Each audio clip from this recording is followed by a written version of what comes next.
Good morning. Wow, sunshine. It's special edition Garden Tuesday on Saturday. Woo, who knew, right? So I'm just going to turn this around so you can see where I am, and I am so excited to be here today.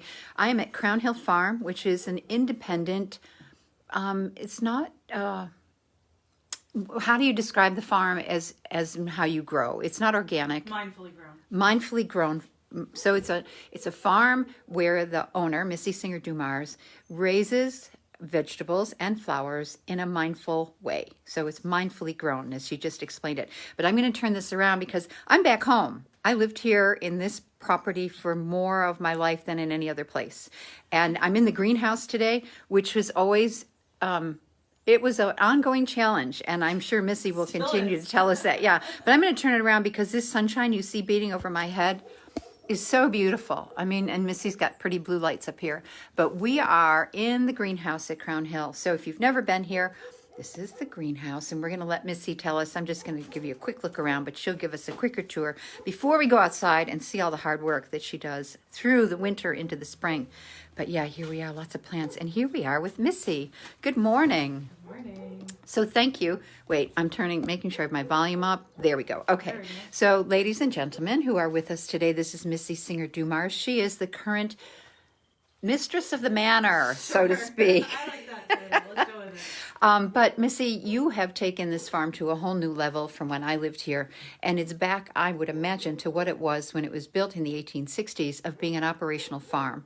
And not only do you plant and harvest, but you start from seed. So just give us a quick, thumbnail tour of your greenhouse and show us what you're doing here in providing food and flowers. Yeah, so the greenhouse, I have a few kitchen herbs and plants that stay here all winter, like these guys. And so this is thyme? This is sage. That's sage. thyme. That's thyme. So sage. Sorry, I'm jumping around. This is a sage. Beautiful flowers. So look, this is blooming. Chives. Does that have a scent? It has a taste. You can taste it. No, I just wanted to smell. So, but usually when something blooms, it's going to seed. Yes. So do you want that herb to? I'm going to let this sage go to seed, collect some of the seeds, and then I'm going to trim it way back because it's getting very gangly. Okay. So, but the flowers are edible, which I'm really into edible flowers. They're beautiful. They're really tasty. They taste like the herb. Most herb flowers will taste like a lighter version of the herb. Cool. And this sage and the chive and that rosemary all traveled cross country from Colorado with me. So it came from Colorado. You brought it with you? Yeah. Whoops.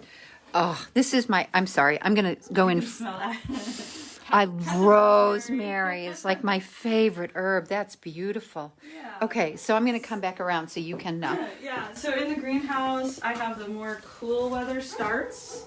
So things like pansies, all the kales and brassicas, cabbages. What's brassica? A brassica, cabbage, cauliflower, broccoli, kale, mustard. Those are all in the brassica family of plants.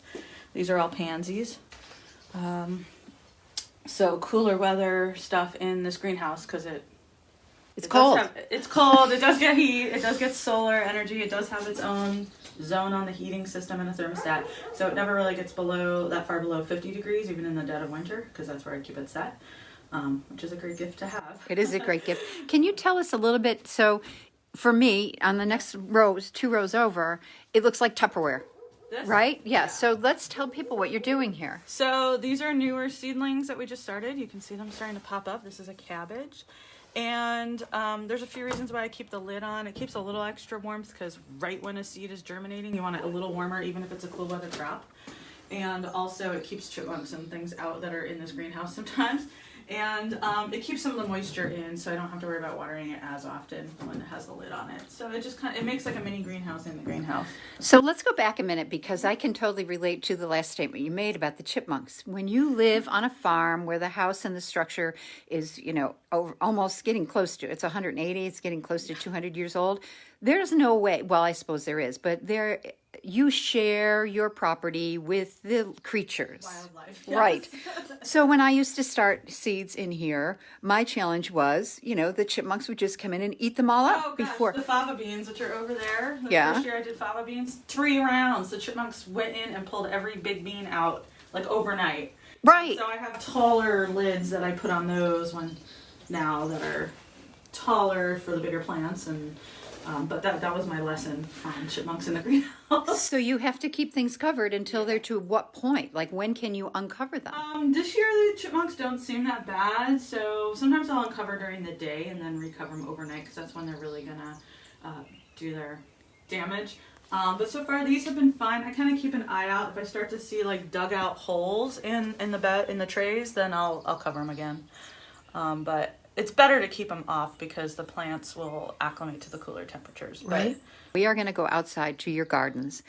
But there's one part of your gardens that I'm fascinated by because I've never seen it before, and I believe you call it tunnel gardening? High tunnel, yeah. High tunnel. Or, it's a kind of a greenhouse, but it's a more temporary, it's not glass. Okay, so let's take a walk. Let's start walking, and you can hopefully explain to us how that works and what it is. So this is it in front of us? Yeah, this is it. This is called a caterpillar style tunnel. So it's, you can see the ends. I'm going to actually build real walls on the ends this year. But it's Out of what? Out of the plastic and some wood supports and a door. Stretch the plastic down, but then it'll be easier to get in and out in all seasons. It's a greenhouse, but it's a more temporary style structure, so I can disassemble. It's easy to put up and it's relatively easy to take down. So tunnel doesn't mean it's underneath the ground. It means there's a tunnel of plastic over it. Yeah. Oh, Yeah, brilliant. They call it a high tunnel. So like low tunnels are like little fabric or row covers. That people Okay. put right over it, like little Right. hoops and a little row cover. That's a low tunnel.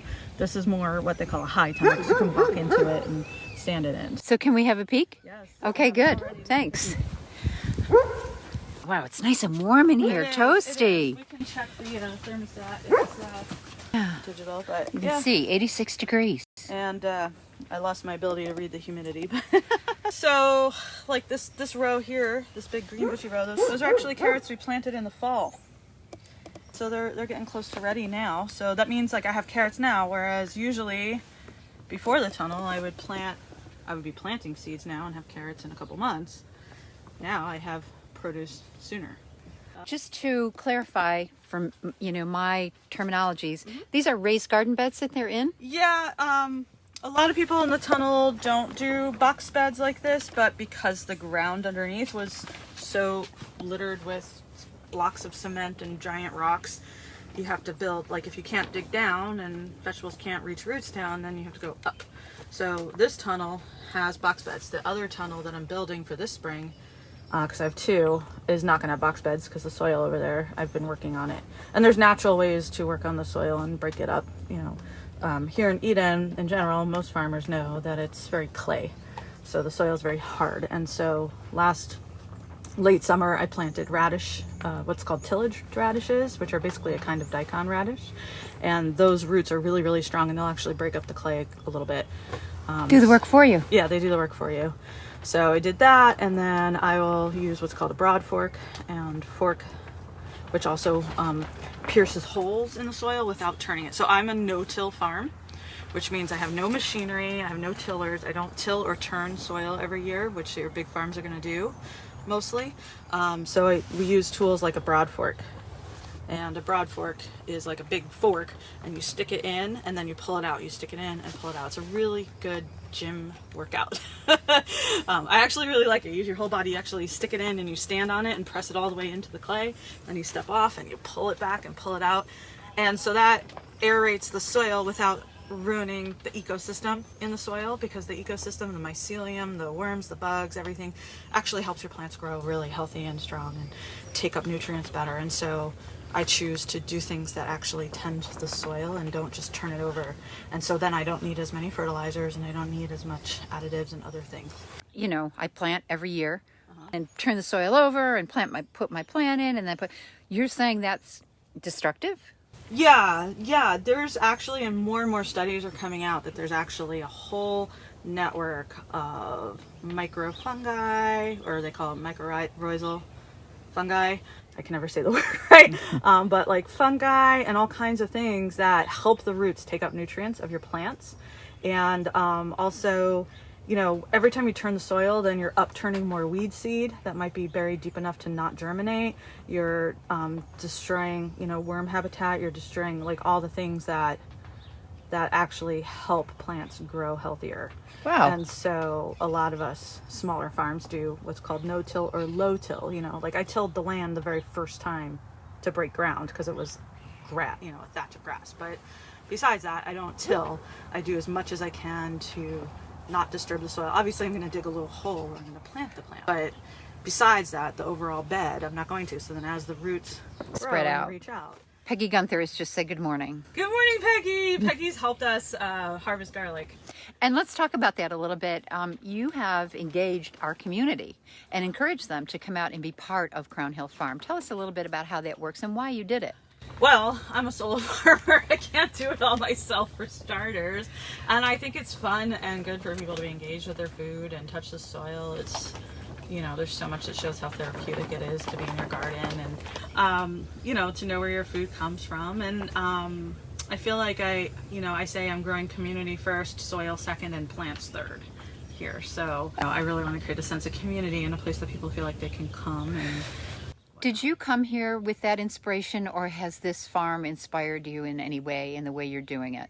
Well, I think naturally I'm a community builder and a connector of people. I think you probably understand how that goes because Right. you're that way too. But besides that, one of the things I learned early on, I talked to a farmer in Nevada, a friend, and he was like, just keep remembering you're growing soil, not food, which is why I do no-till, because I'm paying attention to the ecosystem. I'm growing in the soil and building soil, and that's what makes food grow really well. And I also feel like people ask me, what do you grow? And I'm like, I don't grow, nature grows. I'm just the like tender of the space.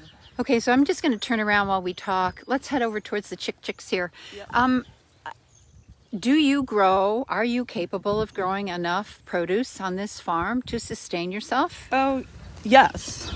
I mean, winter's hard, but that's why I dry and freeze and can and things like that. Although, like this time of year, I start really wanting fresh greens. Buy some produce here. I don't raise any animals for meat, so my meat I get from other farms and other farmers.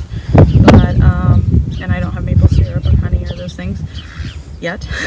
And you also have a Patron system. Do you want to talk about that briefly? Patreon? Yeah, Patreon. Yeah. A Patron, I think, is a tequila. Maybe I'm in a whole different world there. Go ahead. It's like your world. Yeah. Patreon is it's a way people can be patrons of the farm with like a monthly investment, which I do as low as $2. And for different levels of investing, you can get different benefits like additional emails and content. I write a lot of how-to, you know, I've written things like my top favorite cookbook. So besides being a farmer, I'm an avid culinary cook, and you know, people are always asking me for recipes and cooking things as well. So, you know, I share like my favorite kitchen tools and cookbooks. I you know, wrote a whole thing on lettuces and different kinds of lettuces and which ones grow when, as well as different ways to use them in salads and things.